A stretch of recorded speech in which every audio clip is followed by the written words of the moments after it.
алейкум. Витаю вас, друзья. Сегодня 22 июня 2025 года, 16 часов по Берлину, 17 по городу Джохару. Я вас всех сердечно приветствую, друзья. Наш стрим, как обычно, на YouTube-канале Реалити и на канале в TikTok Аслан Арцуев. Всем тем, кто находится во временно оккупированной Чеченской Республике Ичкерия, либо в фашистской России, пожалуйста, не пишите комментарии, не ставьте лайки, не распространяйте ссылку на наш стрим. Смотреть абсолютно безопасно. Смотрите на здоровье. Далее. Сообщение от Генерального штаба Вооруженных сил Украины.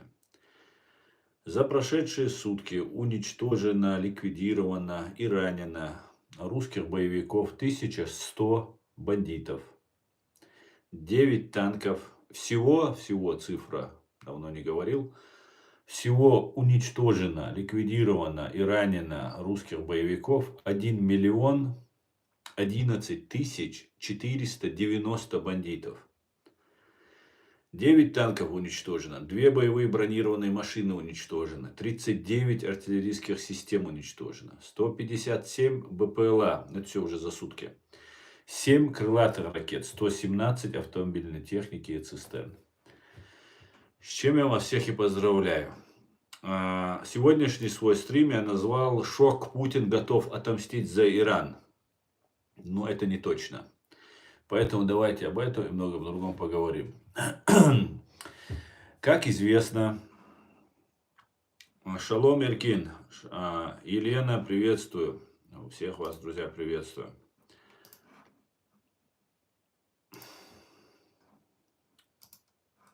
Как известно,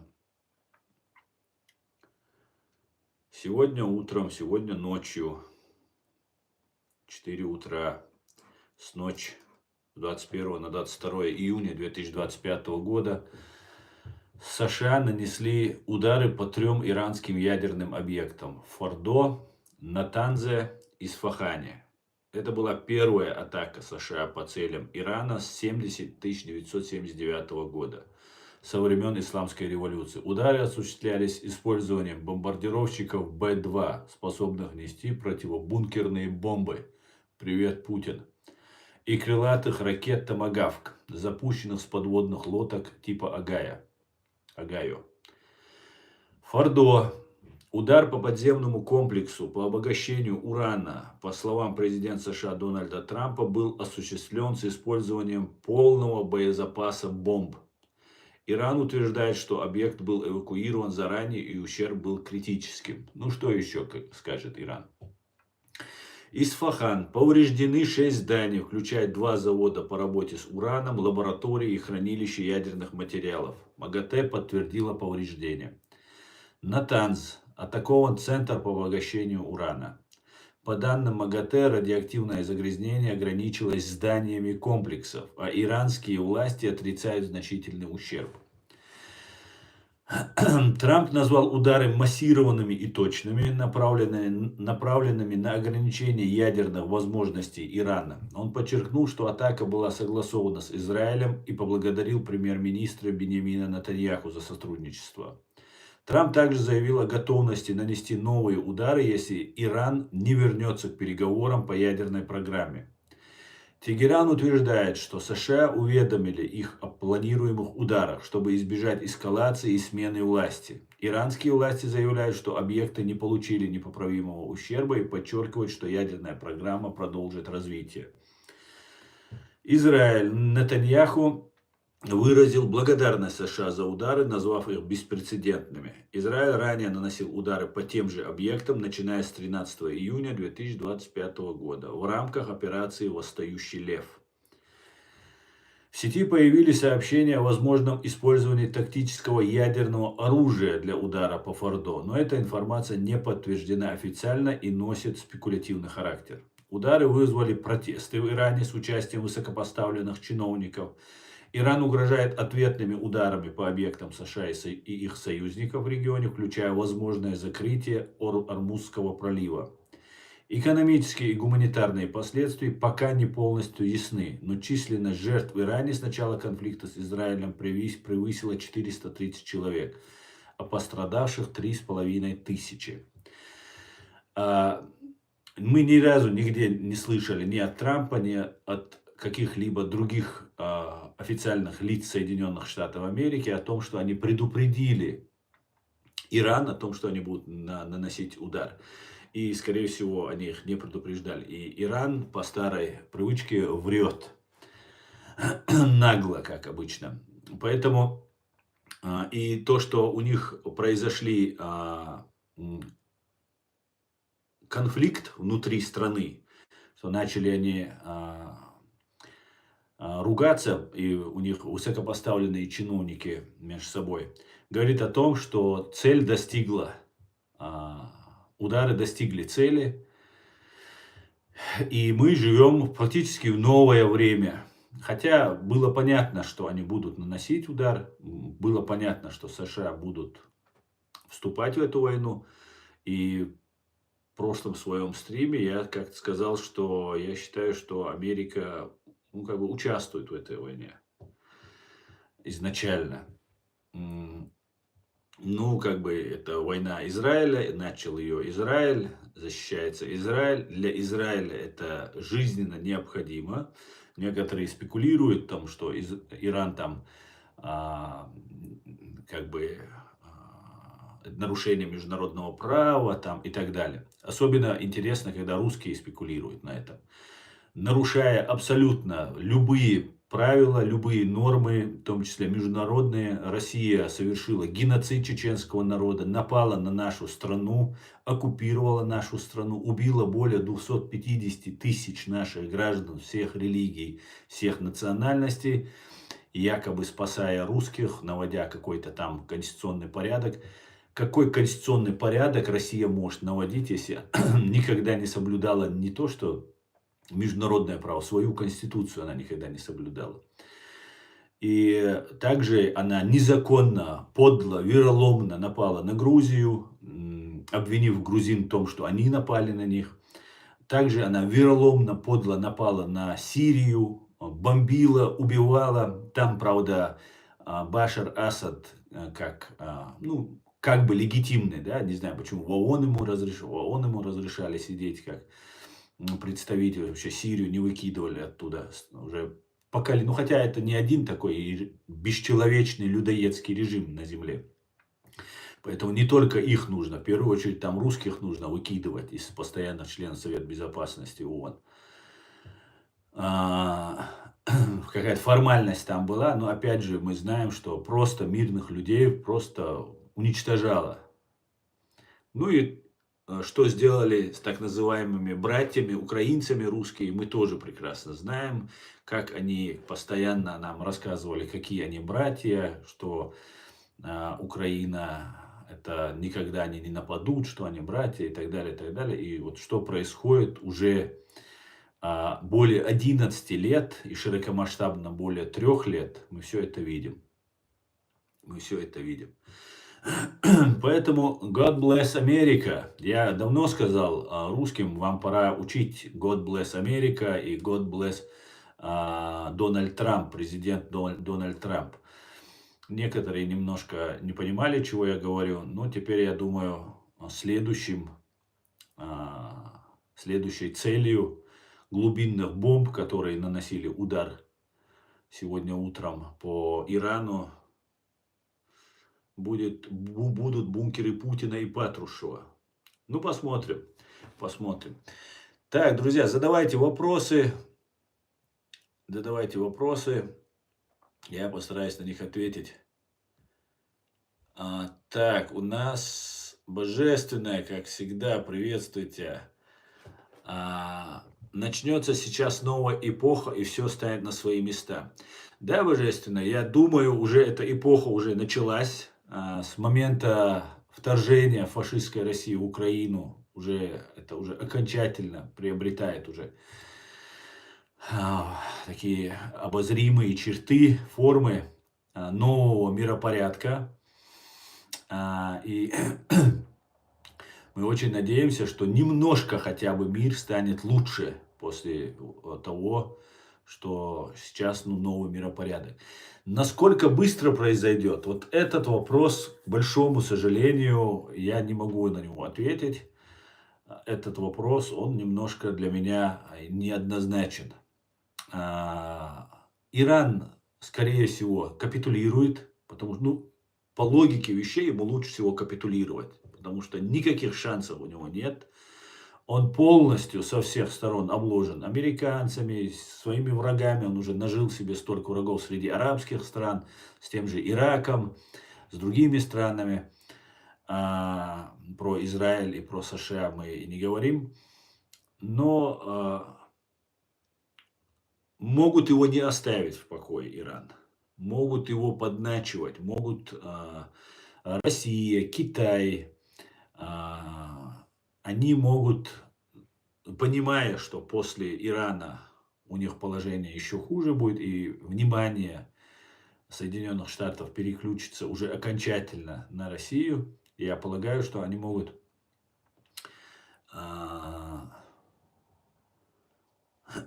попробовать затянуть этот конфликт. Но есть надежда, что в Иране возобладают здоровые силы, люди это умные, это древняя цивилизация, персидская цивилизация, и они в разных ситуациях за свою историю оказывались. И надо полагать, что они все-таки примут правильное решение.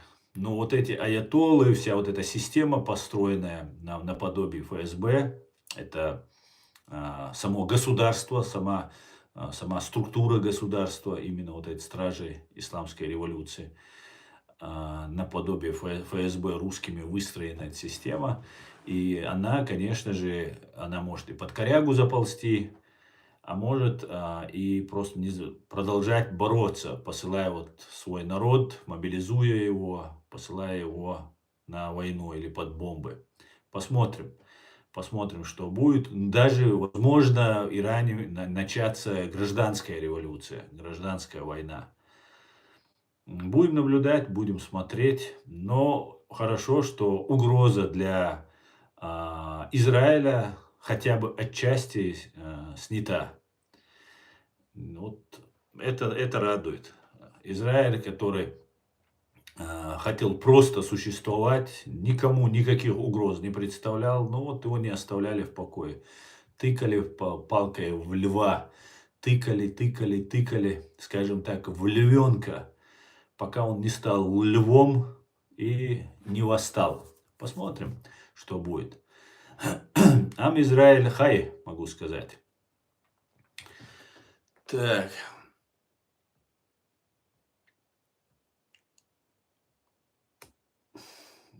Посмотрим, что у нас еще в ТикТок. Я смотрю, много людей заходит у нас, много людей пишут. Вернее, заходят и молчат.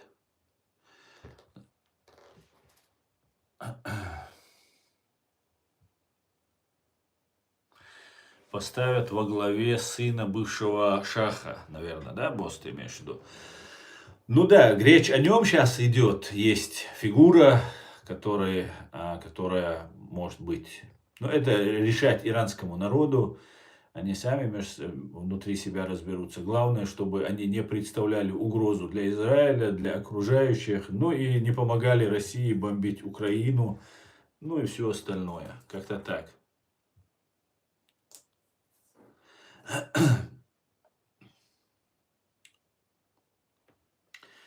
Так, давайте...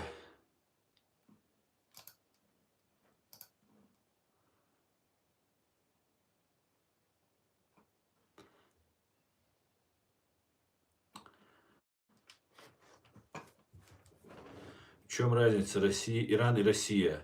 Ну, в принципе, одно и то же. Одно и то же. Иран прикрывается религией.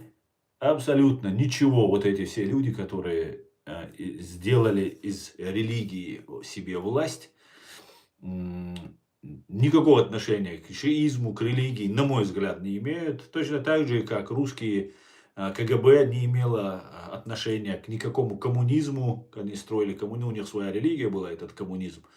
никакому коммунизму они не имели. И как сейчас никакой демократии, никаким другим, ни к православию они никакого отношения не имеют. Это все прикрытие. Поэтому это одинаковые диктаторские режимы. Мир просто поделился на два вида, на два лагеря. Это демократия и вот диктаторские режимы. Кто-то прикрывается религией, кто-то прикрывается какой-то идеологией, но суть одна.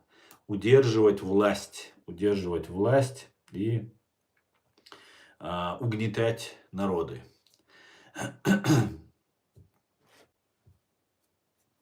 Пожалуйста, Марина, пожалуйста, Тода раба.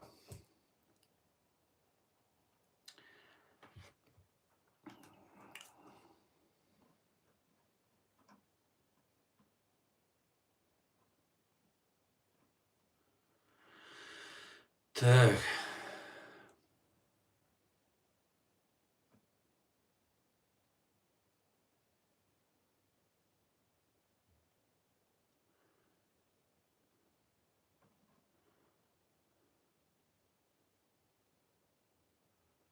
Так.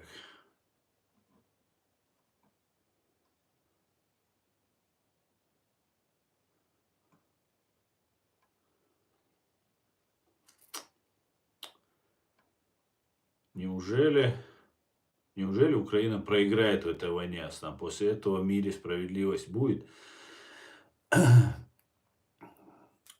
Ну, справедливости в мире, наверное, не будет никогда. В полном смысле этого слова справедливости не будет. Побеждают сильные, богатые, умные. Вот кто побеждает. Хитрые, изворотливые, подлые, коварные. Вот кто побеждает. Проиграет ли Украина? Нет, конечно. Украина не проиграет. Но, знаете, Украина идет абсолютно один в один. Но мы предупреждаем, мы видим реакцию, когда вот на те события, которые происходят в Украине, на те предупреждения, которые мы говорим. Не до конца, конечно, какая-то игра своя внутри Украины идет. Но Украина идет по чеченскому сценарию. Точнее, Россия ведет вот эту свою агентуру по чеченскому сценарию. Может быть, там ведь присутствует английская разведка, американская разведка, израильская разведка, самые мощные, самые сильные разведки. Поэтому они, я полагаю, и нас смотрят, и анализируют всю ситуацию. Поэтому в этом смысле очень надеюсь, что они какие-то меры предпримут. Плюс, конечно же, я верю в украинских воинов, украинских парней и девушек, которые искренне патриоты, борются за свою страну. Поэтому я не думаю, что они проиграют, но мне не нравится, что там происходит. Мне не нравится отношение Украины к чеченскому вопросу. Да, она на войне, да, все тяжело, я понимаю, но Верховная Рада приняла, что геноцид над нами совершен и что наша территория оккупирована. А дальше шагов пока по какой-то причине мы не видим. И это отражается на потерях украинских парней и девушек, которые гибнут на этой войне, получают ранения, тяжелые ранения получают.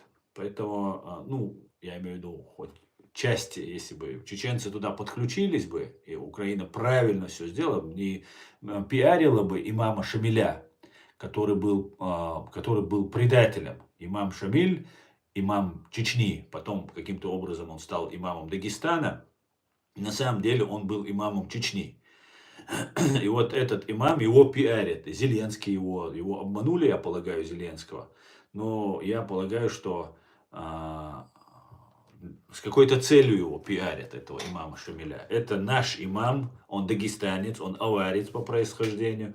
Но он был нашим имамом. Мы его здесь сделали себе лидером. И он после 25 лет борьбы, когда от чеченцев от 2 миллионов, просто задумайтесь, война, конечно, началась до имама Шамиля, но после 25 лет, уже последнее его правление, после 25 лет, от 2 миллионов, вообще война это в целом около 100 лет шла, от 2 миллионов осталось 120 тысяч, представьте себе, 94% погибло, 6% осталось. И имам Шамиль сдается в плен. Его сын служит в царской армии, он живет в Калуге, ему дают дом, ему платят жалования, ему разрешают выезжать за границу. Как это так получается? И его Зеленский пиарит. Это как? А он завещал своим потомкам, не нам, чеченцам, потому что мы-то все умерли практически тогда. Он завещал своим потомкам не воевать против России. И это что, герой, что ли? Это наш человек. Он из Дагестана, из Дагестана он бежал. Когда он бежал, у него сын был на его спине. Через реку он переходил. Он сам был ранен. Ему еще его сына ранили. Ему в спину кидали эти что-то там, кинжалы или мечи. Чем-то его там били. И он раненый, и с сыном на руках пришел к нам. Мы его приютили, приняли. Он был грамотный, он умел воевать, имеется в виду организаторские способности были. И мы подумали, ну пусть тогда возглавит, чтобы показать чеченцам, знаете, у нас не принято бороться за власть. Этому еще нам нужно научиться бороться за власть, потому что в демократическом обществе это должно быть. И мы посчитали, что он пришлый, как только война закончится, мы его попросим покинуть. И первый указ, который он издал, был указ о том, что любой дагестанец, точнее, я помню, что речь шла именно об аварцах, которым этнически он принадлежал, он был аварцем по национальности. Первый указ, который он издал, депортировать любого аварца, который окажется на территории Чечни, оштрафовать его и депортировать с территории Чеченской Республики, Чечении тогда. Но по ходу, когда уже он уже укрепился во власти, он вводил нам нормы шариата, причем жесткие нормы, уничтожал наши архивы, уничтожал чеченскую идентичность, пытаясь сделать под видом ислама, под видом мусульманства, все наше чеченство он пытался искоренить. И под конец уже своей борьбы, у него диван называлось, да, по аналогии с турецким кабинетом министров, в этом диване раньше были чеченцы, а потом осталось 2-3 только чеченца, потому что все либо погибли, либо он их там изгнал, там, прогнал от себя. И были все уже свои родственники там, ну как обычно, короче, это бывает, если долго засиживаешься 25 лет у власти и так далее, и так далее. И вот такую вот свинью подложил нам имам Чечни. Потом почему-то он стал имамом Чечни и Дагестана, но так Чечни он и не стал.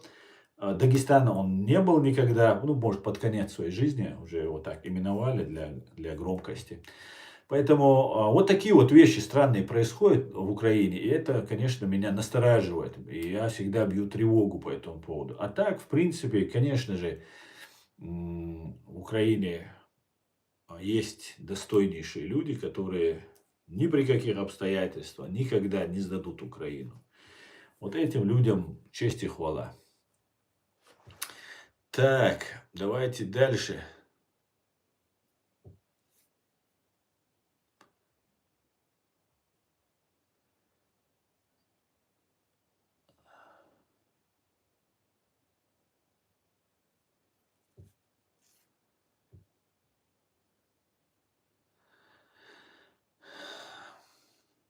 Спасибо, юзер, спасибо, божественное, за подарки. За 8 дней очистили страну полной ненависти и злости. Такой еще истории не было. Так, отлично. А что ты не в Израиле, говорит, человек с ником француз 95. Ну, во-первых, 95 это клеймо раба, который тебе себе поставил. Ты сам себе поставил, который тебе русские подарили. Почему ты во Франции? Что за бред собачий? Езжай в свою русню, живи там в Москве где-нибудь там. Или в Костроме. Валейк салам, нохчу машволь.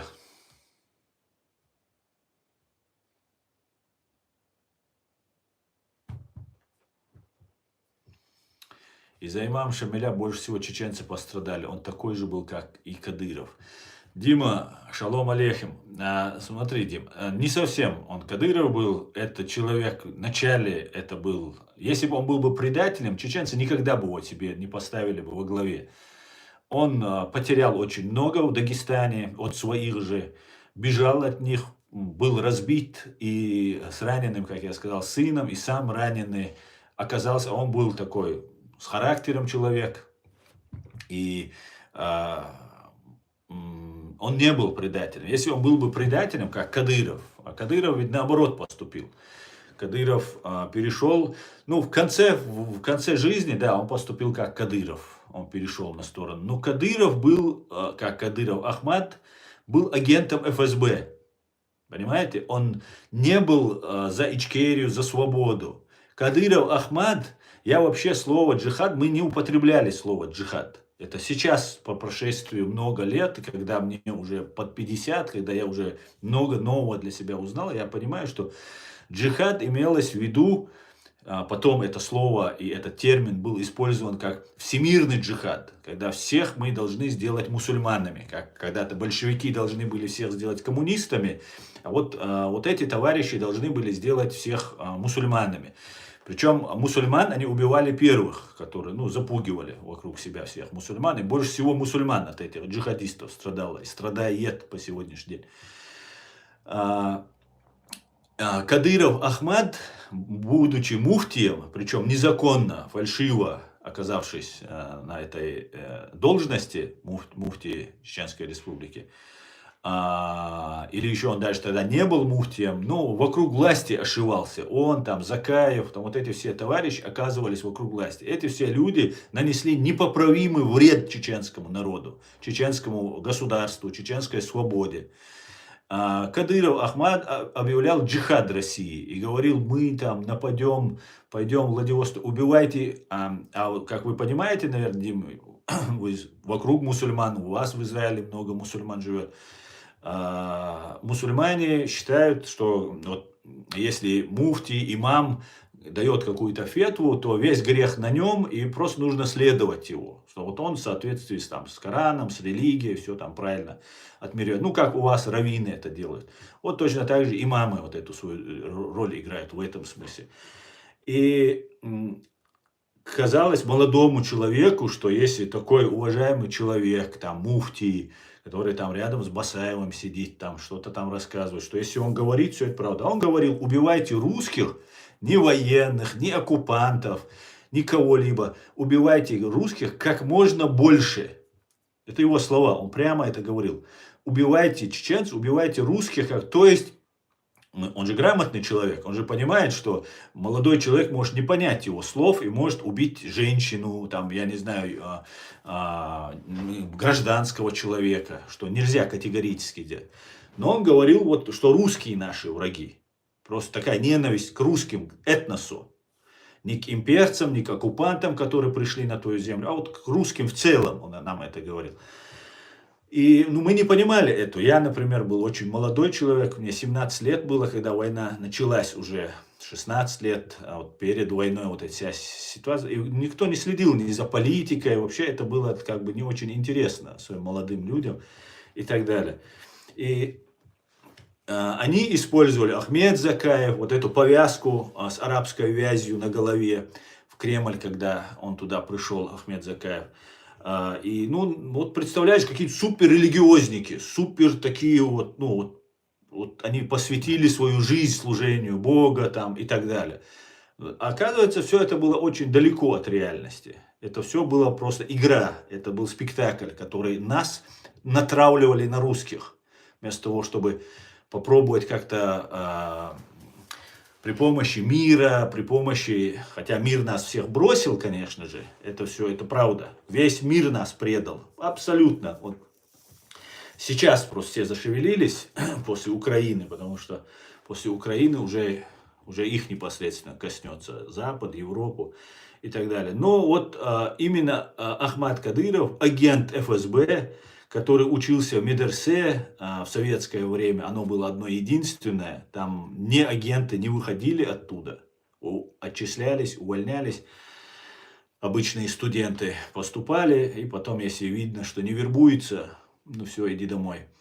И вот они были агентами, они работали на Россию. И нам казалось, когда развалился Советский Союз, КГБ заползло под корягу, наверное, нам казалось, были агенты КГБ, ФСБ, которые КГБ советского КГБ, которые прямо вот собрали людей и сказали: я был агентом КГБ, говорил человек.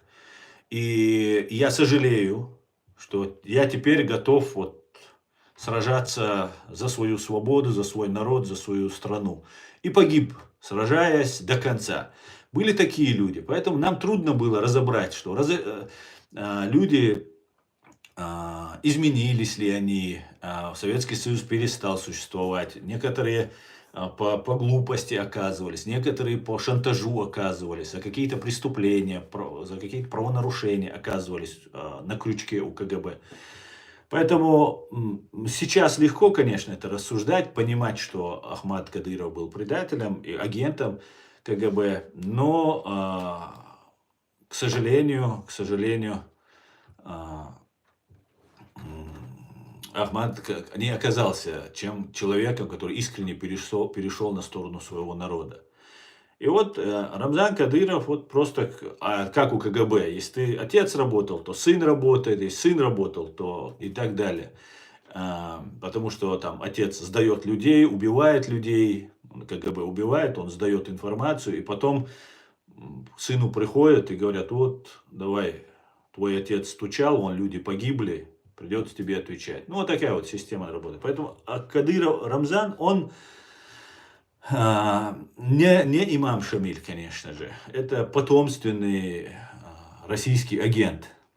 А имам Шамиль, я так полагаю, либо стал агентом, либо разочаровался в борьбе, либо был агентом турецких спецслужб. Ну, какая-то такая вот ситуация в конце жизни совершил. Но это не герой. Не герой.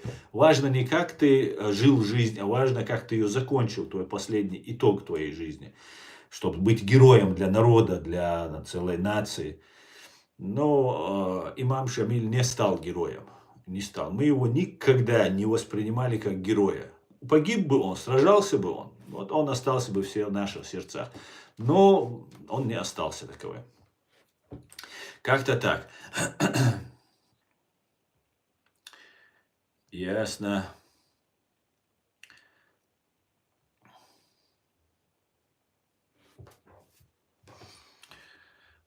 Не за что, Марго, не за что. Ясно, ты в 17 лет прилетел. А ты откуда прилетел? С Дагестана прилетел? А ты жил в Дагестане, Дим, или в Грозном? В Чечении жил или в Дагестане? Мне 48. Мне 48. Сейчас мне 48. У нас сейчас 5. Да, будет 48. Если я не ошибаюсь. Я так долго уже живу, что я не знаю уже, сколько мне лет. Да, мне будет 48 скоро.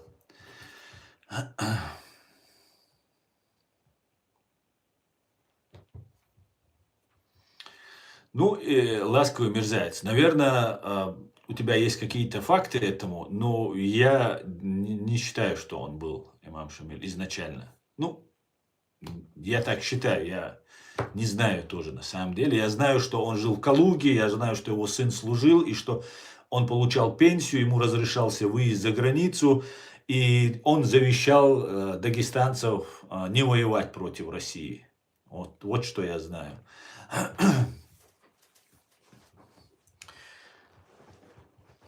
В Махачкале. Ясно. Отлично.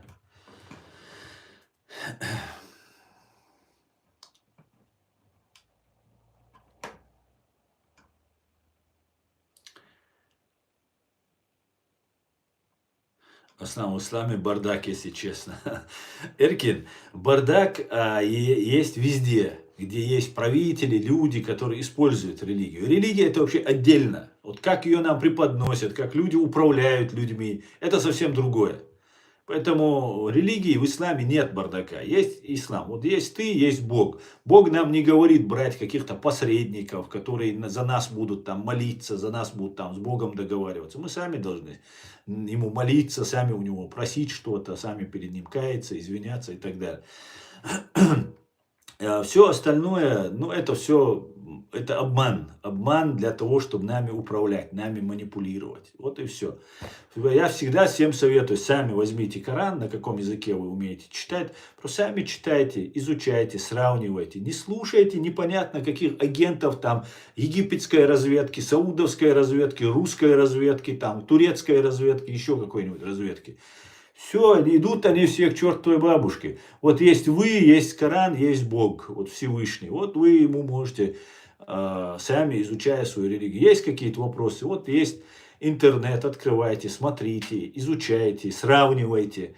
Не дайте себя обмануть, будьте немножко образованными. Вот и все. Немножечко просто. Подтянитесь в своей религии, и все.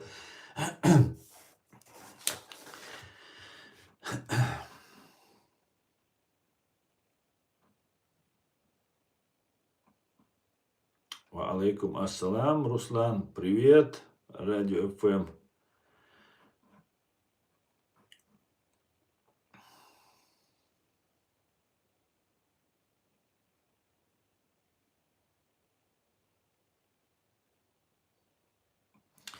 Путин давно исламизирует Рашку, так как мусульманами легко управлять. Кристиан Лекси, он никогда, это тоже очередной обман, очередное клише, которое навязывается. Он не исламизирует Рашку. И Рашка это сатанистское образование. Их бог Ленин, который больше всего их убивал. Чекисты, КГБшники, вся субстанция русского, российского государства это КГБ, ФСБ. И они не исламизируют. Не нужно делать из ислама, из мусульман врагов. Мусульмане самые пострадавшие в России. В принципе, как и христиане. Там нет религии. Там есть вот это православное христианство, якобы. Но это тоже, это чистой воды сатанизм. Там внешнее только прикрытие, это христианство, православие.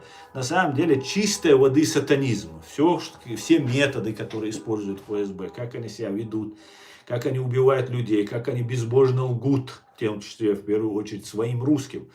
Поэтому нет, ничего близкого этого нет. Никакой исламизации Рашки нету. Нету, понимаете?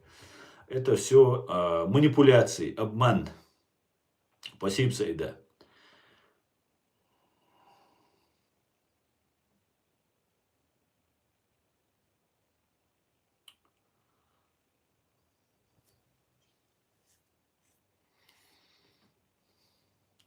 Имам Шамиль понял, что лучше с русскими, чем в горах с баранами.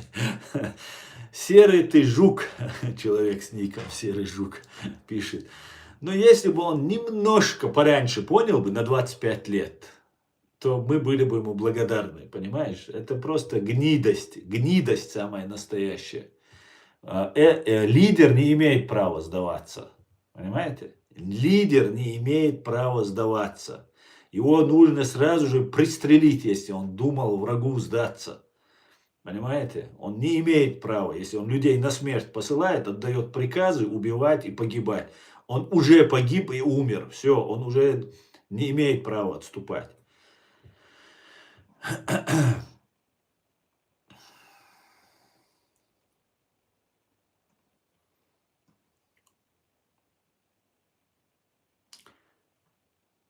Кто ты такой, чтобы судить имама Шамиля?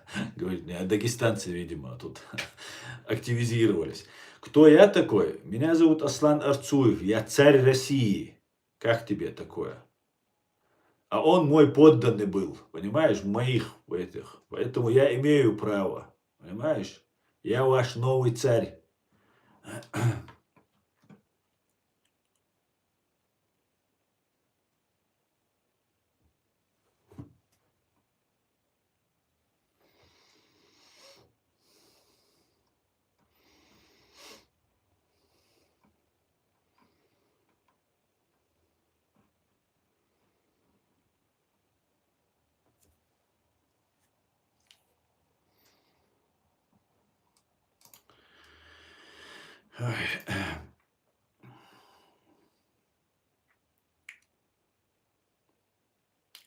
Светлана, доброго дня, витаю вас. Спасибо.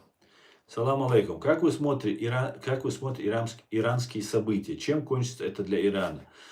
Если, валейкум ассалам, если Иран сделает все правильно, то с минимальными потерями для Ирана это кончится. Если Иран послушается Россию, Китая, там внутри вот этих всех стражей исламской революции, всех вот этих сумасшедших аятол и всех остальных, то это кончится катастрофой для Ирана. Катастрофой просто кончится. Гражданской войной это кончится. Ее вобьют в каменный век, в средневековье ее просто загонят. Его загонят, Иран, да, в мужском роде будем о нем говорить. И эту страну ее загонят. Поэтому вот чем это закончится. Это безоговорочно проигрышем, однозначным проигрышем Ирана это закончится. И с какими потерями закончится, это уже решать, наверное, не только иранскому народу, волю случая, там, потому что война, вот эти события революционные имеют непредсказуемые последствия. Поэтому вот как-то так.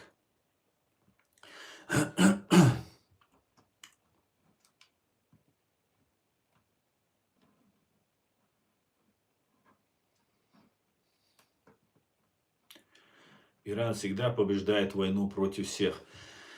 Ну, я бы не сказал, что он всегда побеждает. Но я знаю одно государство, которого он называл малой сатаной и большой сатаной, два точнее государства, и которым угрожал ядерным оружием. Вот эти два государства, Израиль, например, в частности, ни разу не проиграл в своей короткой истории, своей государственности, ни разу не проиграл войну. Знаешь почему? Потому что он вступает уже готовый к этой войне. Хотя первые войны были, он не готов. В принципе, он был не готов. Но все равно победил. Но поэтому Персидская империя, да, была мощной, сильной. Но все империи когда-то заканчиваются. Когда-нибудь и Соединенные Штаты закончатся. Сейчас пока они на пике в своем подъеме. Еще лет минимум 100 нужно. Еще им подниматься и подниматься с учетом той мощи и силы, которую они набрали. Поэтому ни США, ни Израиль, ни Великобритания, которая тоже, кстати, была империей, уже не та империя, не проиграют Ирану. А Ирану просто нужно отказаться, угрожать, убить целое государство, целый народ. Понимаешь? Перестать уже, вылазите из своих этих сумасшедших, бредовых идей. Как-то так. Поэтому я думаю, что Иран уже проиграл. Но это может, конечно, много крови пролиться еще может. Много крови, к большому сожалению.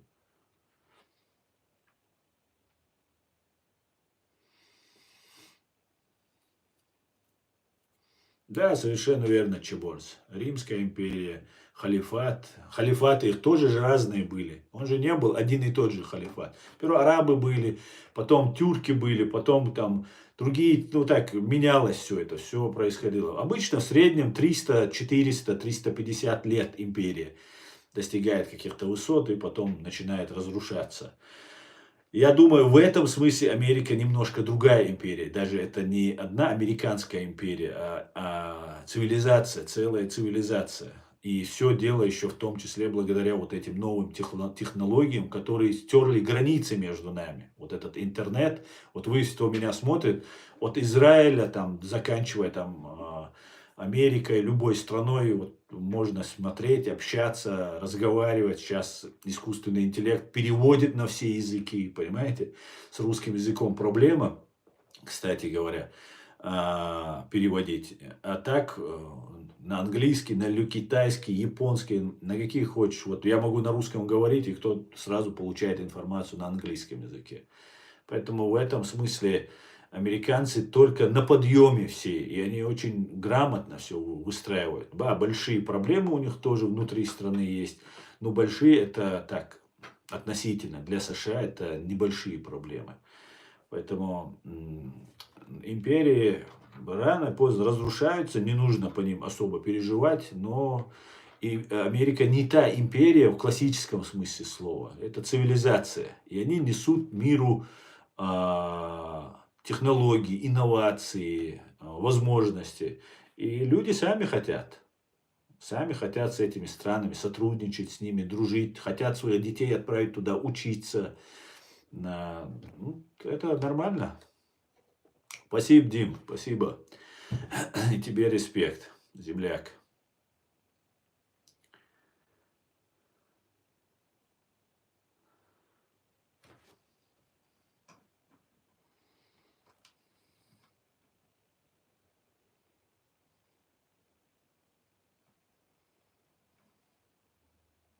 Шейх Мансур сдался, говорит. Нет, Гамзат, значит, я не понимаю, почему вы так обижаетесь? Имам Шамиль наш имам был. К вам он никакого отношения, дагестанцы, не имел. Он, вот все его подвиги, все его заслуги были на чеченском воинстве, на чеченской доблести. Вы его прогнали вообще. Прогнали, он от вас бежал. И первый указ был дагестанцев не пускать на территорию Чечни. Его, самого аварца, дагестанца, не пускать аварцев, дагестанцев на территорию Чечни. Я не понимаю, почему вы обижаетесь, когда мы о своем имаме говорим. Вы какое отношение к нашему имаму Шамилю имеете, я не могу понять. Мы как хотим его, так и называем. Это не ваше дело.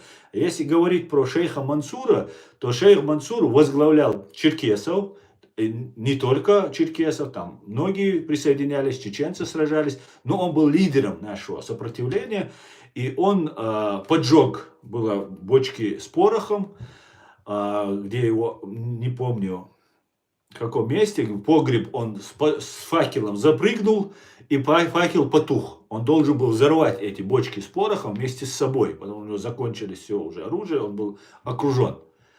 И он попал в плен. Он не призвал ни черкесов, ни чеченцев сдаться русским и навеки вечные быть покорным им. Он не получал никакого пособия, жалования от царя. Он не имел дома, он не имел возможности. Единственный дом он имел камеру в тюрьме, которую его и убили, задушили его русские. Вот что стало с шейхом Мансуром. Вот каким он... Я не говорю, что в плен нельзя попадать. В плен от тебя не зависит, попадешь ты или нет, понимаешь? Ты можешь быть без сознания, ты можешь быть безоружен, тебе могут подлость сделать, схватить тебя. Понимаешь? Главное не сдастся, понимаешь? Добровольно, а потом призывать всех. Как он брал от царя, скажите мне, у вас вообще внутри что-нибудь есть? 25 лет сражался, а до 25 лет он еще в Дагестане сражался, вместе с дагестанцами против империи. А потом предатели его прогнали оттуда. Вот объясните мне, как он это сдался, он в плен и получал жалование. Как он, тогда же на карточку не переводили. Интересно, он сам ходил, получал их, вот так руку протягивал ему, вот, монетки, золотые монетки ему или серебряные на руку кидали. Как же интересно это было у великого имама Шамиля. Поэтому шейх Мансур не сдался. Шейх Мансур ушел достойно. Как и полагается знамени, как полагается лидеру. А в плен любой может попасть.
Ага, Рустам Набиев говорит, что если чеченцы львы, а другие нет, по-твоему? Нет, Рустам, я об этом вообще не говорил. Вообще ни черкесы львы или не львы я не сказал, хоть произнес. Ни аварцы львы или не львы я не сказал, хоть и произносил эту национальность. И про чеченца я не говорил. Я сказал, что имам Шамиль имам Чечении, сдался добровольно и получал денежку от царя и призвал поколение не оказывать сопротивления. Шейх Мансур не сдался, он был пленен и убит в тюрьме. Чувствуешь разницу? Вот все, что я сказал. Львы чеченцы, не львы чеченцы. Я только что, если ты, наверное, может, позже подключился к стриму, я говорил про Кадырова Ахмада. Понимаешь? И про Рамзана Кадырова, который также, да, имам Джамиль-то изначально сражался, а потом попал в плен. А это изначально были предателями своего народа. Поэтому вы не переиначивайте, что я хочу сказать. Как вам, вот я правду сказал, у вас нечего возразить вам. Вот вы, знаете, вопрос на чеченский перетягиваете. Вот чеченцы то, чеченцы все. Нет. Львы сегодняшние, львы, это вот украинцы. Это вот израильтяне, которые сейчас сражаются. Вот они, львы.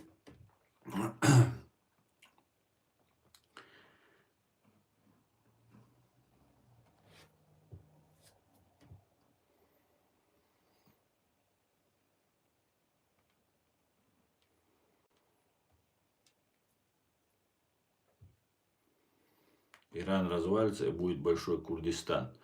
Ну, я желаю удачи курдам в построении своего свободного, независимого курдского государства.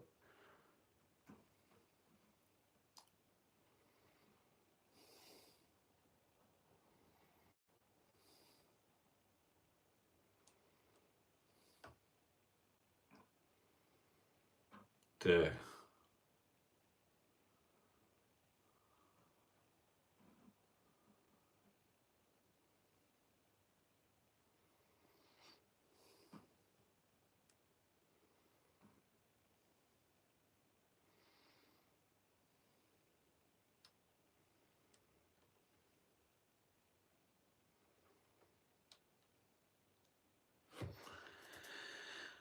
Так.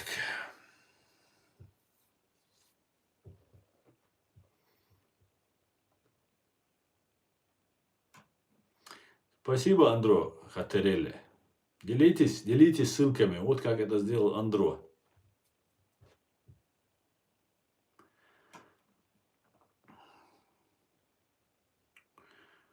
Я вот, знаете, не могу понять. Вот вы заходите, оскорбляете меня, там что-то говорите, пишете там разные гадости. Вы вообще анонимы, вы тролли. В основном вы тролли мне, то есть, пишете. Да, есть среди вас антисемиты, не тролли, которые просто заблудились немножко в трех соснах. Но я просто не могу понять, какой смысл заходить и оскорблять меня, мне что-то писать, гадости. Если вы мужчины, если вы реально за что-то переживаете, против ФСБ пишите.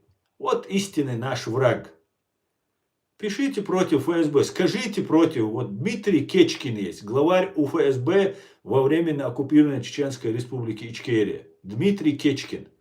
Матерый убийца, причастный к взрыву, теракту в Бостоне в 2013 году. Геноциду и дагестанцев, и чеченцев. Если вы мужчины, вот это скажите. На евреев сказать, на израильтян сказать. Много мужества не нужно. Они вам ничего не сделают, они вас заблокируют или просто вас проигнорируют. А вы скажите на ФСБ, я вам факты приводил, доказательства есть. ФСБ всю историю, КГБ, НКВД, всю историю нас уничтожал. Будьте мужчинами просто. Хватит ко мне заходить, мне гадости писать. И, ну, конечно, в основном вы тролли. В основном тролли. Но если у вас хватает мужества мне написать, даже под анонимным ником, и вы не тролль, напишите про ФСБ. Скажите, вот истинный враг чеченцев, и израильтян, и сегодняшней Европы. Истинный, на самом, вот они мутят. Вместе с иранцами, с китайцами, они мутят. Скажите на них. Я вам просто говорю, кто враг. А вы за это на меня обижаетесь.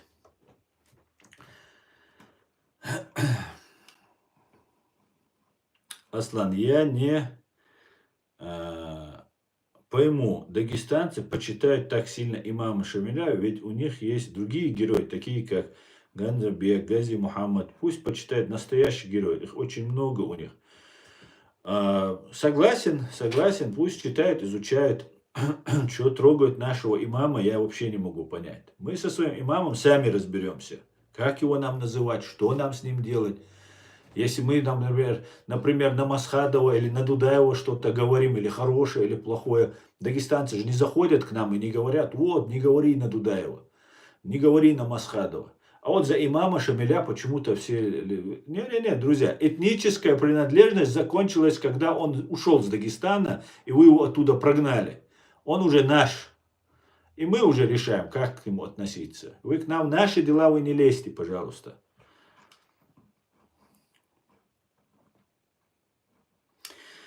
Здравствуйте. Что думаете про Израиль и ситуацию на Ближнем Востоке в целом? Затянется ли конфликт или закончится как с Ираком Хусейном? Благодарю. Мне кажется, знаете, здравствуйте, мне кажется, что это будет, вероятно, меньше ситуация, чем в Югославии, когда около 2,5 месяцев бомбили, и сербы просто, ну потом, не сразу, конечно, через какое-то время, они потом сдали Слободана Милошевича. Я полагаю, что будут сейчас бомбардировки, будут мощные бомбардировки, сильные бомбардировки. Израиль постоянно бомбит, США, Великобритания, кстати, нужно повесить и флаг Израиля, и флаг Великобритании. Они стянули, свои авианосцы стянули со всех сторон, там полностью по периметру Ирана находятся базы американские. И, возможно, даже будет сухопутное вхождение, но не сейчас, я думаю, не сейчас. Поэтому сейчас будут бомбардировки усиленные, точечные, и, может быть, это затянется на месяц, на 2, на 3. И после этого, возможно, произойдет внутри Ирана революция, переворот. И, возможно, Иран разделится на 2 части или на 3 части. Посмотрим, как будет развиваться вся эта ситуация. Предсказать очень сложно. У войны свои законы, абсолютно непредсказуемые. Здесь решается воля случая. Много вещей влияют на ход событий во время войны. Но по факту никаких шансов у Ирана нет. Знаете, шансов нет не у Ирана, я неправильно сказал. Иран, персы – это великий народ, древний народ. Нету шансов у маленького ФСБ, у КСИР, у стражей исламского корпуса, стражей исламской революции. Вот у них нет никаких шансов. Им уже вынесен приговор. Вынесен историей и Израилем, и США, и всеми нами.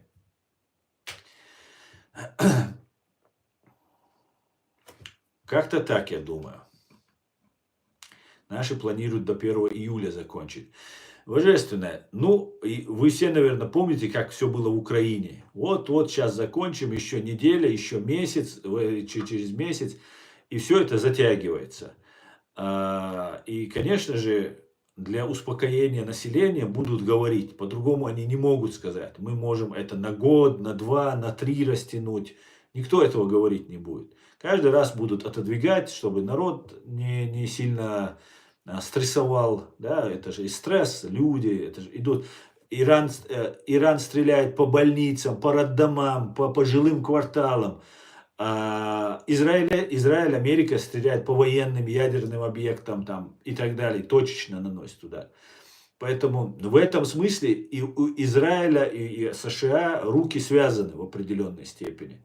И международным правом, и гуманитарным правом. Ну и, как бы, я полагаю, что Израиль и США хотели бы иметь союзников среди вот этого иранского народа. Там азербайджанцы, персы, там много-много разных народов.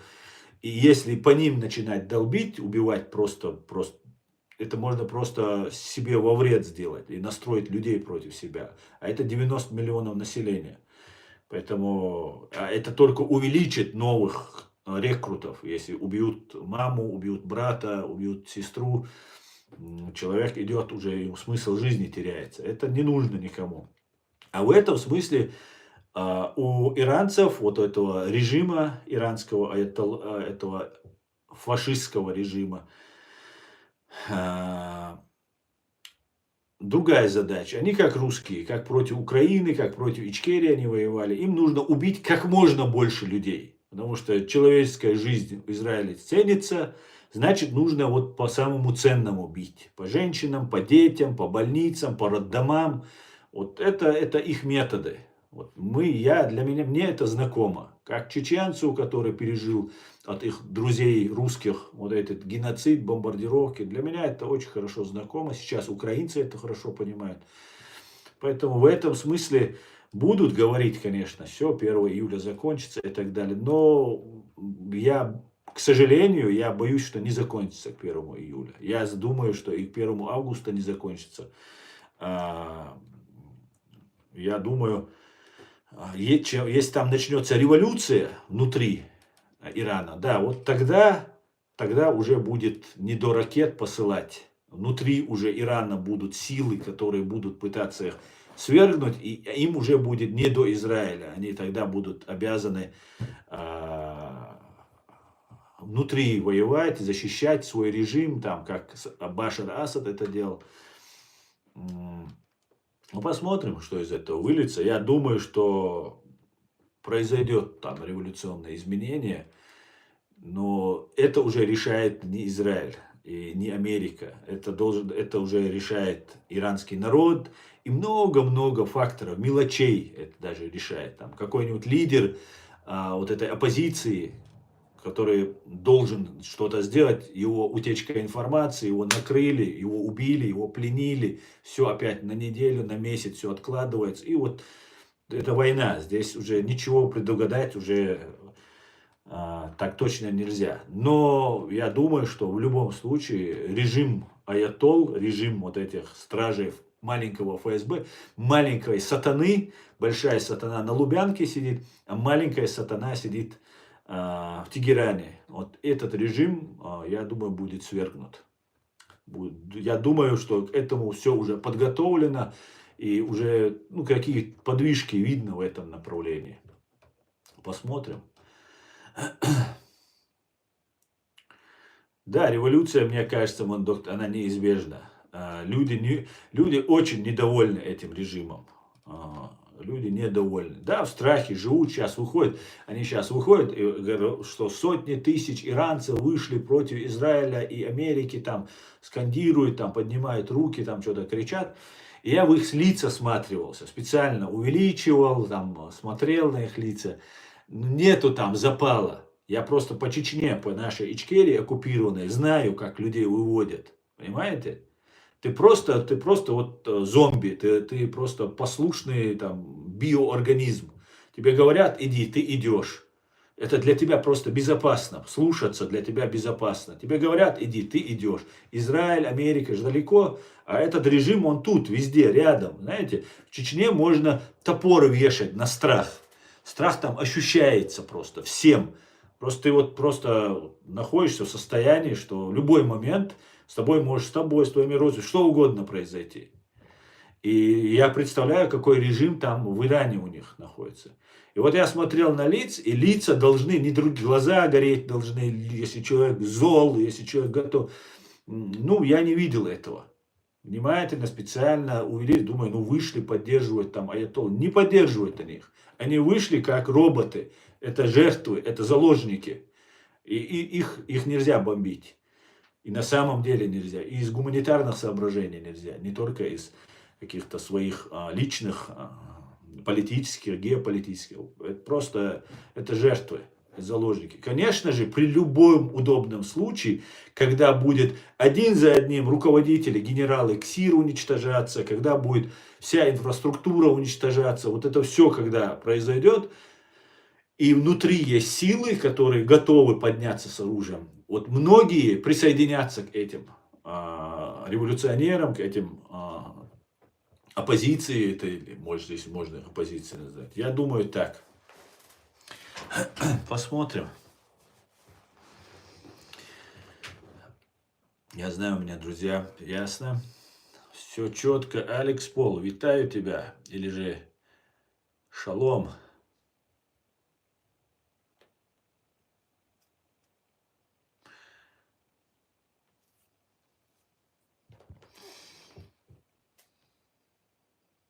Да, скорее всего, Алекс Мур, они, скорее всего, поедут за Асадом. Некоторые сбегут. Я думаю, даже вот этот Аятолла, вот Хамини, он уже, ну, были слухи, информация была, помните? Также была информация, что Башар Асад попросил убежище, что вот он выключил транспортеры, он собирается там перебраться в Москву. Еще когда он не перебрался, его жена, дети перебрались в Москву. И уже было понятно, что-то происходит. Вот точно так же сейчас утечка информации, что Хамини хочет там попросить убежище в Москве, там 3-10. Ну, вполне возможно, да, бежит. А может и не добежит. Посмотрим. Дед уже не молодой. Дед уже не молодой. Особо бегать не получается.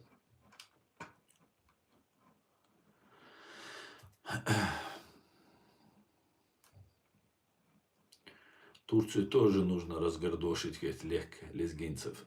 Нет, Турцию не нужно трогать. Турция, я ее часто критикую, Турцию, нашему президиуму. А я не политик, я правозащитник, я независимый блогер. И наш президиум правительства Чеченской Республики Ичкерия неплохо относится к Турции. Поэтому Турция много сделала, на самом деле, нужно признать. Никто по сравнению с тем, что сделала Турция, в помощь нам не сделала.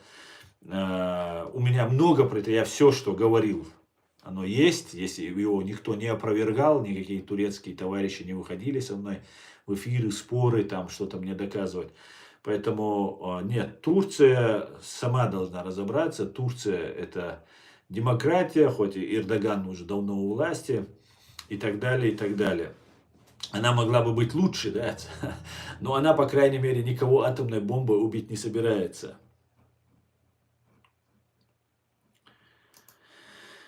Так.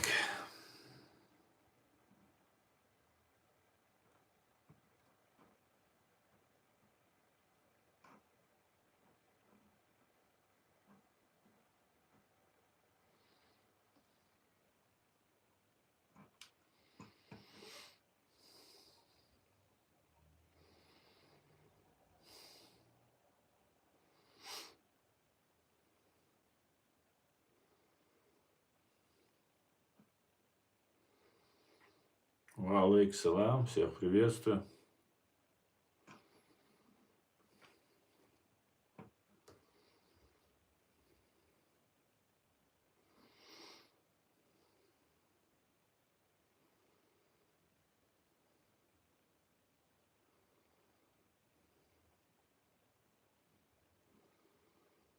Так, этот я не успеваю.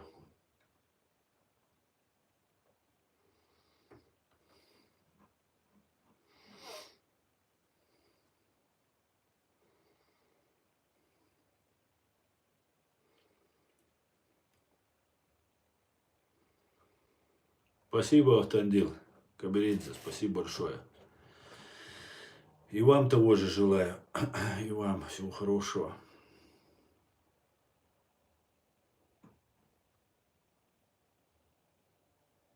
В твоем эфире одни хрюски со всей стороны.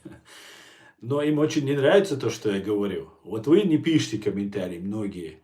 А у них работа такая, им нужно писать, им нужно... Вы приходите послушать, там, получить какую-то информацию, какую-то аналитику, а они приходят, чтобы сбить меня, сбить информацию, чтобы сказать гадости, что отвлечь нас от нашего стрима и так далее. Кстати, сегодня ночью, может быть, я выйду еще в ТикТоке, ночной эфир, посидим, если не усну, правда.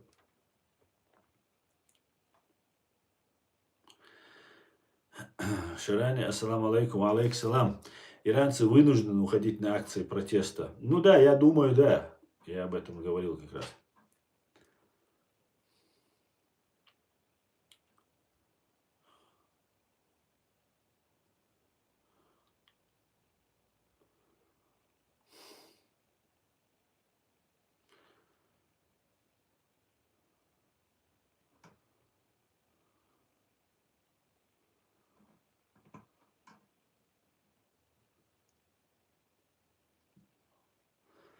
Алейкум салам, друзья, всех приветствую, всех приветствую.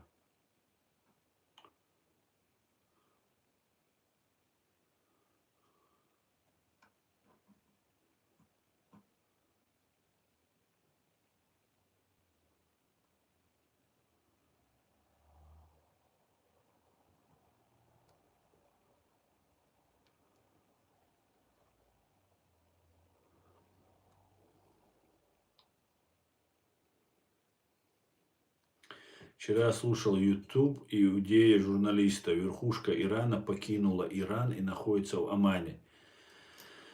Я думаю, вполне... Ну, а что им делать? Я думаю, им самый лучший способ на самом деле. Я думаю, за них взялись так, как без шансов, то есть за них взялись. Поэтому самое лучшее им бежать. Самое лучшее бежать. Но не у всех бежать получится. Кого-то нужно оставить, нужно там сражаться, там ведь много зомбированных. Они будут. Посмотрим, что будет. Будем надеяться, чем быстрее, с меньшими потерями, людскими жертвами это закончится, тем лучше.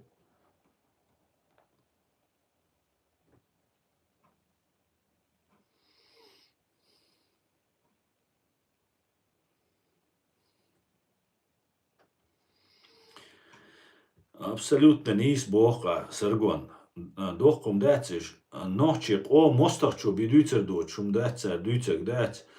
Кхейр Белбоч, Палестинша, ой, Барг, вообще, ой, Тергалцедин. Друзья, извините, пару минут, хоть стрим на русском языке сегодня, тут нужно пару слов сказать. От Палестинч, от Арбош, ой, Халлах Дешхена, внутреннее дело России Бош, Эйнбол, от Арбошана, ой, ше, Дулгума, Тергал Беш, Бацош, Тана Мето, Тергал Беш, Бацош, от Ишбюч Бош, да, Шейгор Динат Амти Украины, да, от Бойш был Нахца Бюцкар, ФСБ Цаюцкар, Кремль Цаюцкар, Лубянк Цаюцкар. Короче, да, сейчас шуюется цауш, сенюется цауш. Просто чудо, да, ночи мостах выше гдеш бохш, на бухош. Аудал борщ, я шикира дек сацда цауш борщ, я غسقي بيلو بورش ساعة رازدي تسول شو مدات ساعة كردوغ ساعة هخز إنفورمات رازو دا وايلي شوز دوغكم داتس أتصل حيقل دوش أتصل بيل بوش خلال دات أس شين غوي شخينا شاش دوي شخينا شاش خلق دي شخينا أس أرتوي أس لانس شين غوتسدي شخينا سويق بوغش ستأهيني شيء بكالين يشكا إيش ديامر تخلتون غوتسدي يرتو بوغ سويتر ورش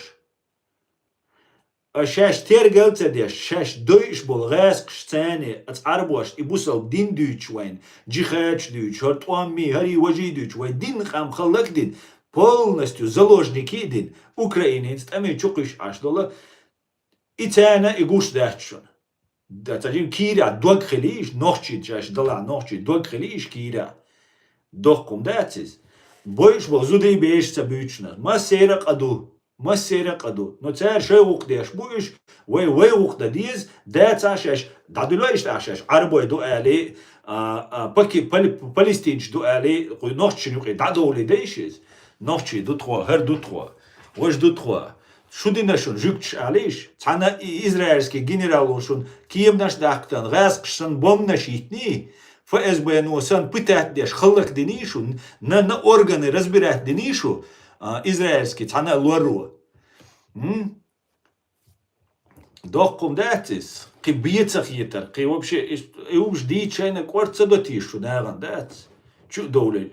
حلامز ديشو حودين لي ليشو حملو سوي خيات حقيلا وال واتسوش عش اسوني حاوش بحو حقوش وات يا خيش واتسو سوي خيات شو دملش دو вообще دات تعبيرش خيدو قويت دايتشو قاشتول تعبيري was يا ترى غاسقي بيلو يدوشو سونام ترى شيء حقيقيتم باتا شيء هويت سخا شيء قايتي شيء غاسقي بروباغاند شيء чуйлено мысли شيء قايتيش докце идешь غاسق штани лиш ашлук шо представляешь палестинчама сунич бубош лишу о короче шо хотя тергалца деш плевать денеш ванти аш болша تير عالبويلش تير خارجن برشونش تير مثلا بوتين تعديتنا سويتش درشون كدير هو ويش بدير جوات تاق ايش إز بوشون كدير هو ويش بدير جوات هنس إيران بدير جوات يش دائما نتغاسق شنلو أقديش ما هوش دوشو وانا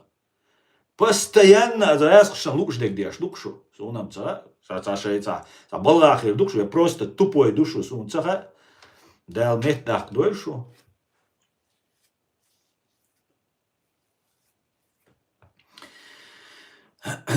Так, пойдемте дальше.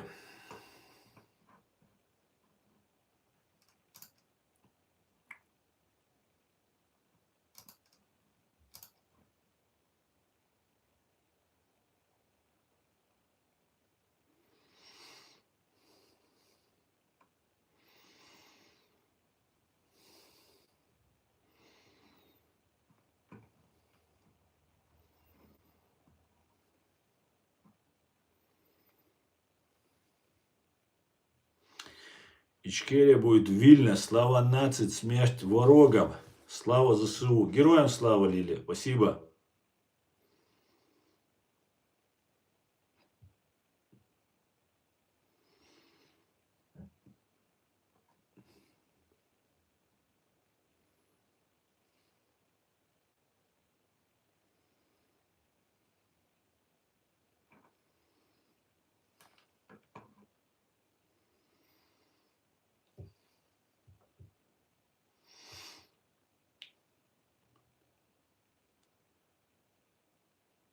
Рэскшам поддержки ешь душу. Шу рэскшам поддержки еш. Шу бусал нерам поддержки еш, да. Шу интернет чудо никшин. Рэскш цени.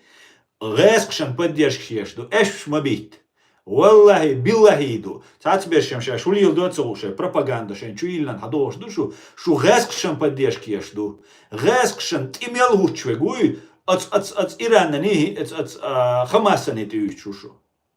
Бусалжная шаш, бусалжная шаш, водяш далаха, бусалжная, водие, орцдах, бебкусва клуа, шо ночи бац бусал бац, амте да örech бол, халак беш бол, да örech боиш бол, а?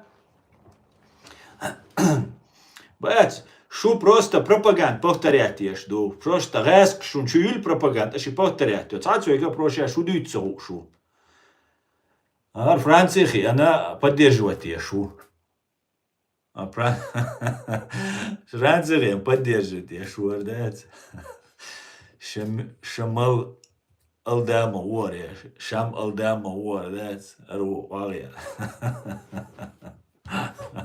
Ночи бия поддерживает. ФСБ НЛ шаш, ишчо хекалдол, шашчо китамбол, шашчо патриот, дала. Ша ночи коман эл, ФСБ бюхум шо эл, Дмитрий Кечкин виц, Бостоня, Тиракчович, Нахбоич, короче, Вайцах нахалак беш, Дагестане, ночи чо беш был. Дол, дистрил, хагуч дол шаш, шашчо нахдала шаш, да, дол. Да дол, что бусал знает, да, что просто хочу хоишена пропаганд чует, и вот соч бусал сахиру, а сит жукчан, саши комментарий я взял, ию аж ящик. Бусал дня жукч санна, вай мостри буца бог, арабш боши, грескша боши, биш мостри бу. Видишь же? Арабш бог. Масса на Путине плакать, да итан, лечо, сектор Газа, Палестина, арабский Палестина. Цигайл, шу ижду, шу Кадырова, она из поддержки, мегер, душондах. Ну да ладно, надо уличить, дича, что все равно вас не существует. Что видишь, у вас не существует. Вы просто тролли, вы просто ник в интернете. Что юхи иттан, да, не власти, да, что шайхоман, да, что шаймахкан, да, что вас не существует, понимаешь? Что использовать деш, что раскш пропаганд, что я, что динцаны использовать деш, вот, все, и да дальше. Цана хуман тяшу поеден дача коман. Видишь что? Аркоментарий. Духаешь, что тролль, что кучаешь, язешешь. Тролль, за деньги куча язеш ашпеш. Видишь что?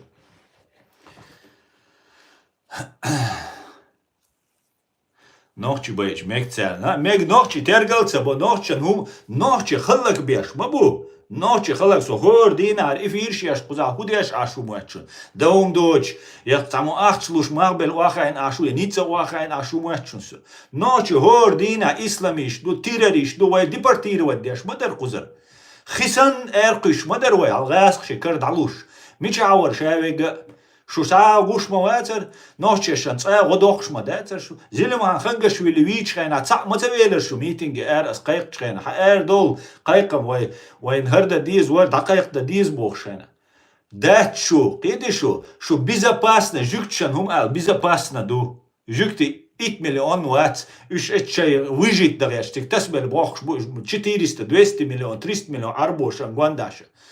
А что нравится пропаганда, что я, иншаллах, машаллах, там надо, я херда диз олеш, что хочу ту пропаганду. Аж и повторить ее. Иду каждый эштек. Али что динашун жукч. Просто аж цар динагу вайн хадюти, со что царни цар, до хал волкшун. Алиш цар вайн бомна шиттан, цар фильтрационный лагерь шиновайн, цар на органы вайн разбирать дина, цар пожизненно чудихкан вайн. Вай дай ан цар, худина цар вайн. Вай дойш беш буй, вай дойш бол, де байшара, вай дойш бол, газки буй. Церь дуатхаш цани доудук церь. Цу арбош, цу арабшца, цу палестин, арабский, палестиншца. А что церь хочешь? Хинц иранец душу. Яхцер етер, да, дохком. Яхцер етер. Да, ночью мостри душу, ночью мостри душу. Сейчас цацболчан, дудаться цауш душу. Ну какая нам разница, ты идиот или ты за деньги делаешь? Какая сунца разница, съедешь душу. А сейчас дайте, я лошо душун со, куза харар и фиш вистиеш ашвол. Сун аж ты цакол штадую чум цадитан. Я шара, что ца уэл цавиз, та не остусо со хардеш шусо ца кахюк шусо эл. Не для показухи, а реально акца деш кахюк шагайца деза. Что домодец, вас не существует, вы фантом, мираж. Понимаете? Чу доля, хабусал буй, хасабусал буй, харвуй, ваважуй бо.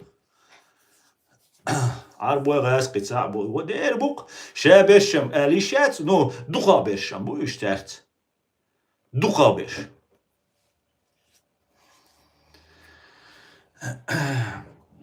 ايش دو ну да ладно.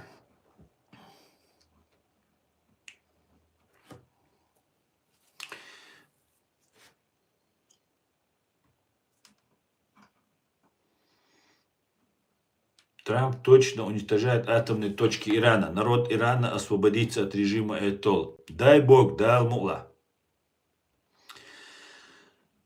Саргон Краснодарец, ты говорил об этом. Да много говорил Саргон. Призывал. Нет никаких вообще эмоций, никаких вообще подвижек. Они сидят здесь. У меня есть один родственник, бывший родственник. У меня родственника уже не осталось. Бывший мой родственник есть. Он мне говорит, да, ты за евреев, тебя евреи заплатили. Я говорю, а где деньги? Ты не скажешь мне, где деньги? Ты же можешь знать, какие у меня деньги есть, что у меня есть. У меня ничего нет. И он меня прекрасно знает, что ни за какие деньги я ничего делать не буду.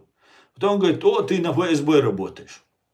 Я говорю, ты определись, я или на евреев работаю, или на ФСБ работаю. И ты знаешь, что я не работаю на ФСБ. Ты прекрасно, ты изнутри знаешь меня.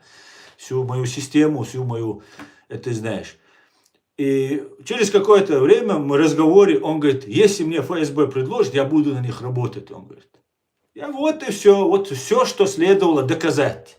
Все, что следовало доказать. Вот эти люди, они называют меня и антисемитом, вернее, проеврейским, античеченцем, антимусульманином и так далее. А когда им что-то, говорят, да, почему нет? Вот и вся суть этих людей.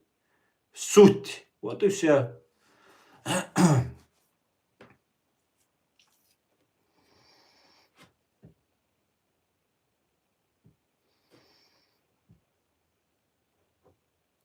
Спасибо, Алекс Пол. Спасибо. Я, знаешь, Алекс, они тебе завидуют, говорит Алекс, твоей смелости, достойный мусульманин чести. Спасибо, Алекс. Знаешь, я заметил, что завидуют. Есть, которые завидуют, потому что сами ничего не делают, они мое видео не распространяют. Представьте себе, я все это время отстаиваю интерес чеченского народа. Все свое время, я 10 лет назад, как приехал сюда, Герман, бросил свою работу, свою прежнюю жизнь там в Москве. Приехал сюда и думаю, буду помогать чеченцам. Мы находимся в тяжелейшем положении, буду помогать чеченцам. И как я начал этим заниматься, там меня и туда штормило, там я искал везде, пытался разобраться. И за все это время я не дал им ни разу повода усомниться в том, что я делаю это для чеченцев, для своего народа, который самый угнетенный на этой земле. И они даже мое видео не распространяют. Представьте себе, даже те, кто меня знает, те, кто как бы поддерживает, из-за своей зависти, из-за своей, не буду дальше углубляться, они не могут даже распространять, потому что вдруг это мне поможет. Вдруг это я стану известным, вдруг это я стану каким-то... И какая-то, знаете, у чеченцев есть слово «хах». Есть «я», это зависть, добрая зависть, «я».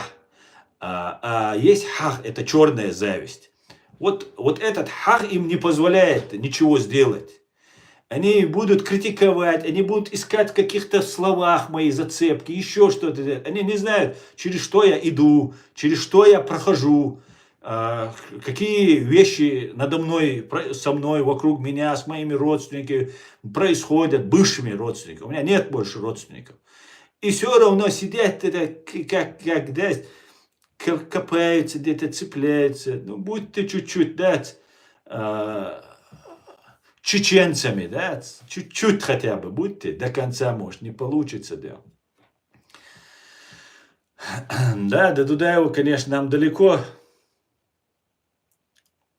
До Дудаева, Алекс, нам далеко, но считаю, что этот человек сделал очень много для того, чтобы чеченцы понимали, куда идти, что делать, и для становления нашего государства.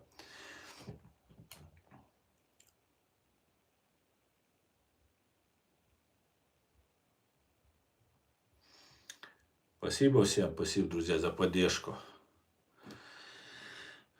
Как член израильской партии, не входящей в парламент, я клянусь Всевышнему, что если партия будет избрана в 2026 году, я лично сделаю все, чтобы Израиль признал все права вашего народа и права Ичкерии. Это очень ответственное заявление, уважаемые. Мне нужны будут ваши координаты, потому что я буду голосовать, призывать голосовать, так как не гражданин Израиля, не могу за вас голосовать. Буду призывать голосовать именно за вас. То, пожалуйста, свяжитесь со мной под комментарием или как-нибудь. У меня WhatsApp есть под каждым видео.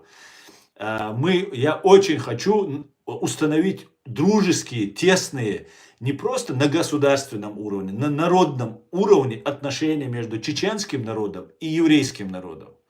Мы жили с евреями. Мы не жили со всеми евреями, которые сейчас живут в Израиле. Мы жили с нашими чеченскими евреями, горскими евреями. И в Дагестане они жили, вот здесь они мне некоторые пишут. И у нас в Грозном они жили.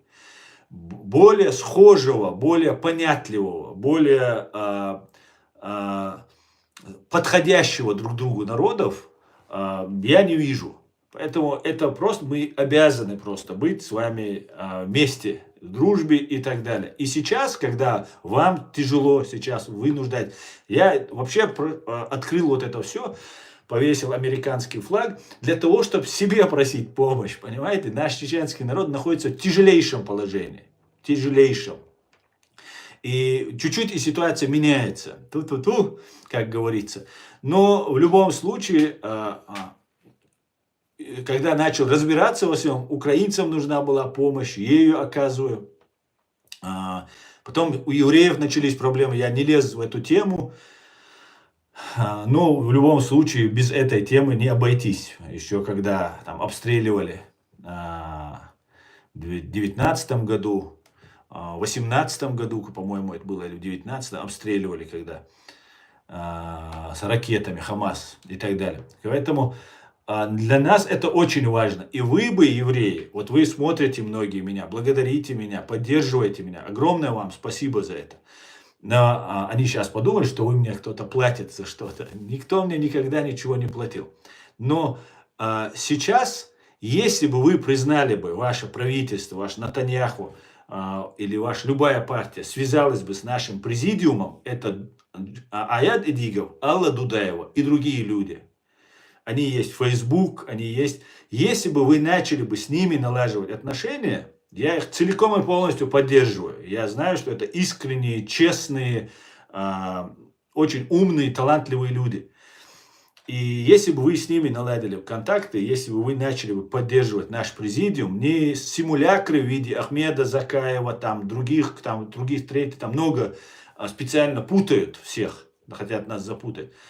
Это была бы и вам поддержка, евреи, в это время, когда там что вы против мусульман, против всего там исламского мира выступаете, такие вещи говорят. И этим они настраивают, молодежь настраивает.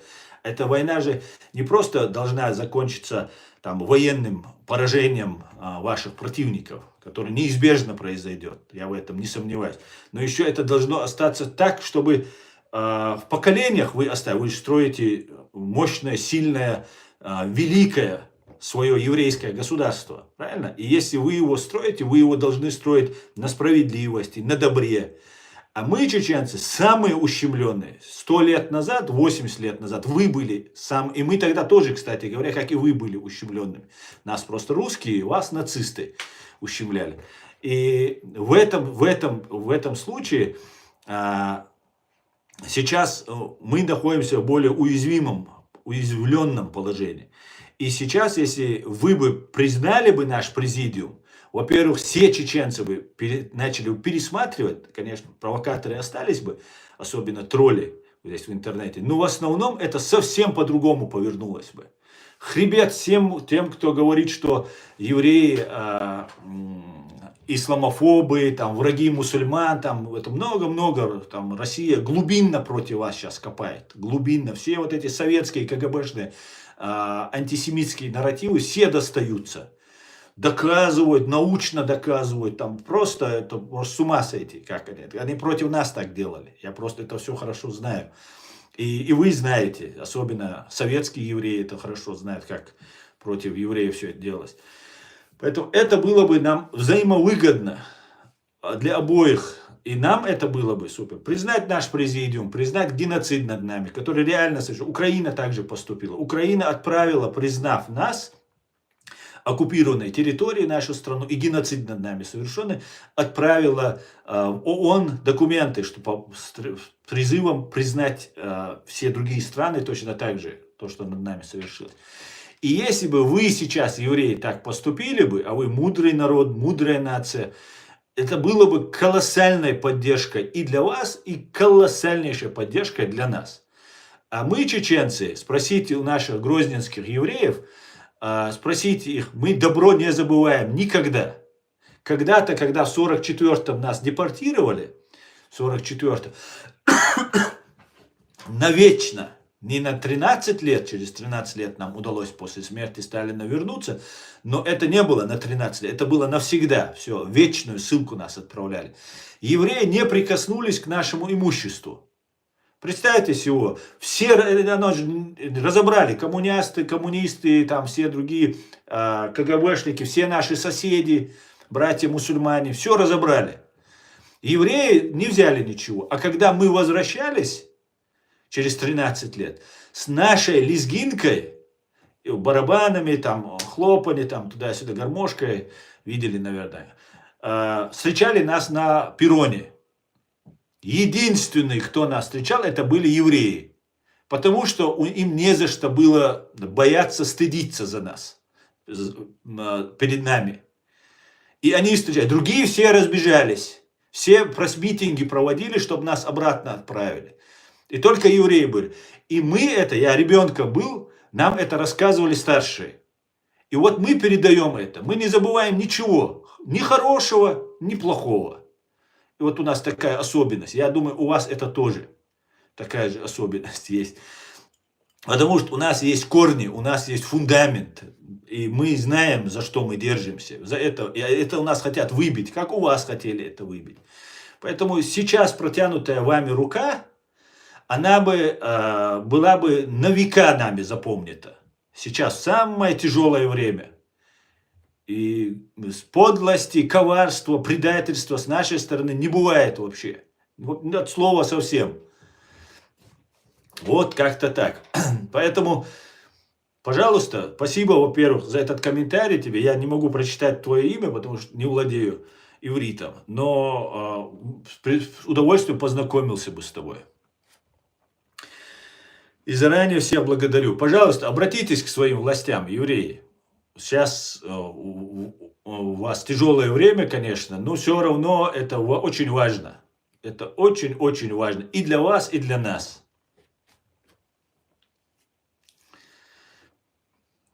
Героям слава, героям.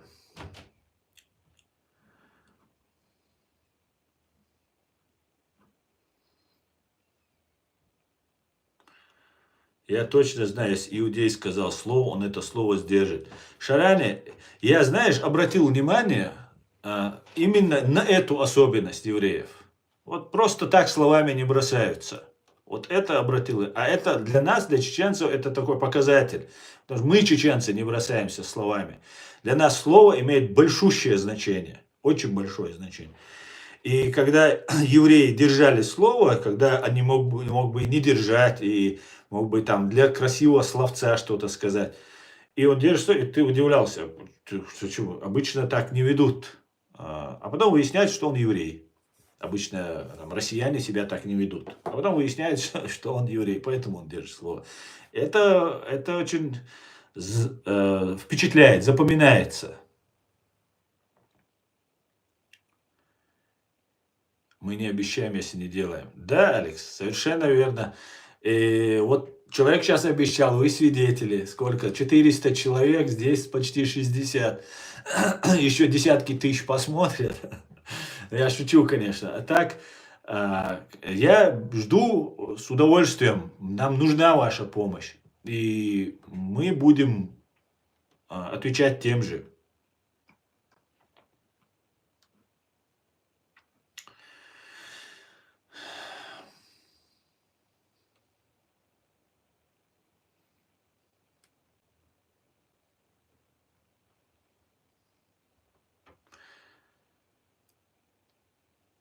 Надо собрать, начать группу. Отлично, Алекс, я только за. Я только за. Друзья, я на этом свой стрим закончу. Пожалуйста, поддерживайте нас. Я завтра постараюсь выйти тоже в стрим, в эфир, в это же время, в 16 по Берлину. Всего самого хорошего. Спасибо вам большое. Ам Израиль Хай. Слава Украине. God bless Америке. Ногчик ам динду. Адикюэль Машаль. Всего хорошего. До свидания, друзья.